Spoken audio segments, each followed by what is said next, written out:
माझं हे YouTube channel पाहणाऱ्यांना सगळ्यांचं मनापासून खूप खूप स्वागत। आज आपण मटारची एक रेसिपी करणार आहोत। आज मटार उसळ करणार आहोत।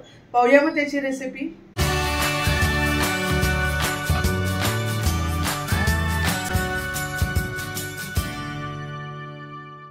हिवाळा सुरू झाला की फ्रेश मटार मिळतात आपल्याला।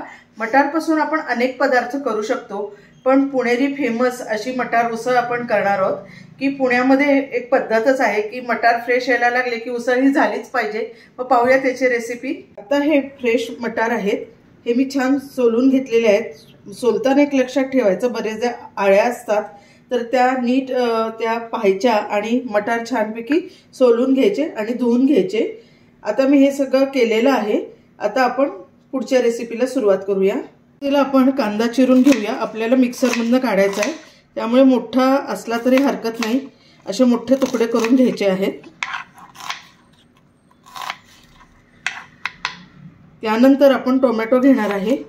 एक मोठा टोमॅटो घेतलेला आहे। उसळीला लागण्यासाठी आपण ग्रेव्ही करून घेतोय। करायला अतिशय सिंपल अशी ही रेसिपी आहे। सुरुवातीला कांदा, त्यानंतर आपण टोमॅटो टाकूया।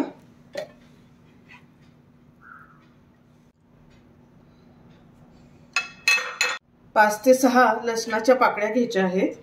त्यानंतर आलं टाकायचं आहे। परत 3 ते 4 हिरव्या मिरच्या घेतलेल्या आहेत, तिखट घेतलेले आहेत मी, ते आपण टाकूया।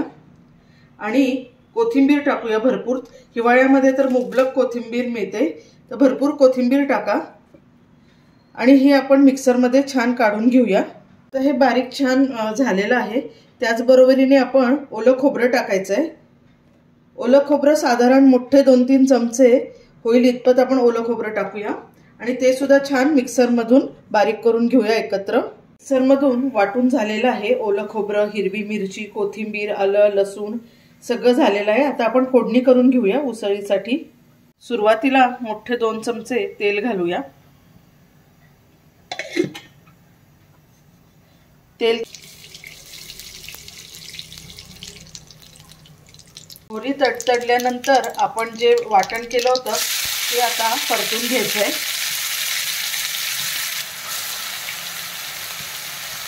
हे वाटण आपण परतून घेतोय, त्याचबरोबरीने यामध्ये आपण आता मटार घालायचे आहेत, ते पण परतून घ्यायचे, व्यवस्थित परतून घ्यायचे। याने काय होईल की आपला जे वाटण आहे ते छान परतलं जाईल व्यवस्थित आणि मटार पण त्याबरोबरीने छान परतले जातील, त्यांनी चव छान येणार आहे। जर तुम्ही वेगळे वापरले तर ती बरेचदा उसळ पांचट होते। असे एकत्र केले की त्या मटारची जी चव आहे ती उसळीमध्ये उतरते आणि उसळ छान लागते। वेळ नसेल तर तुम्ही करू शकता, कुकरमध्ये पहिला मटार शिजवून घेऊ शकता, पण तुमच्याकडे वेळ असेल तर अशीच करून बघा। चवीपुरतं मीठ घालायचं आहे आणि आपण झाकून ठेवायचे आहे वाफ येण्यासाठी। साधारण 5 मिनिटांमध्ये मटार शिजायला हरकत नाही। आता आपण झाकून ठेवूया। आता छान वाफ येते, म्हणजे बघूया आता आपण मटार शिजलेत का ते।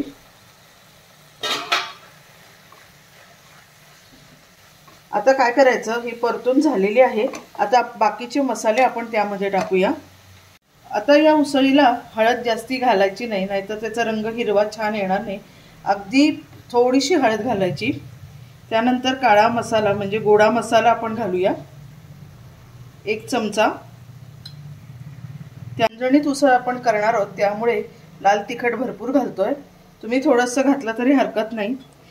धने जिरे पूड घालायची आहे 1 चमचा आणि सगळ्यात शेवटी हिंग घालायचं आहे। मटारमुळे पचनासाठी आपल्याला हिंगाचा खूप फायदा होईल। आता छान परत एकदा हे सगळे मसाले परतून घेऊया। आता आपल्याला उसळीमध्ये लक्षात ठेवा, कायम गरम पाणी वरून टाकायचं, म्हणजे उसळीला तवंग छान येतो, छान दिसते उसळ। आता पाणी गरम झालेलं आहे, मी उसळ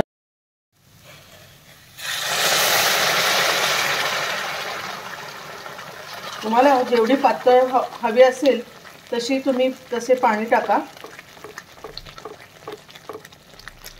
गूळ घालतीये, तुम्हाला आवडत असेल तर टाका, कंपल्सरी नाहीये। आता आपण परत एकदा उसळीला झाकून ठेवूया।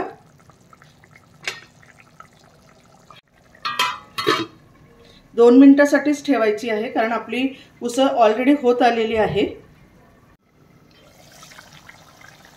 आहा, बघा किती मस्त रंग आलेला आहे। ही उसळ आता मी गॅस बंद करते आणि सर्व करून घेते।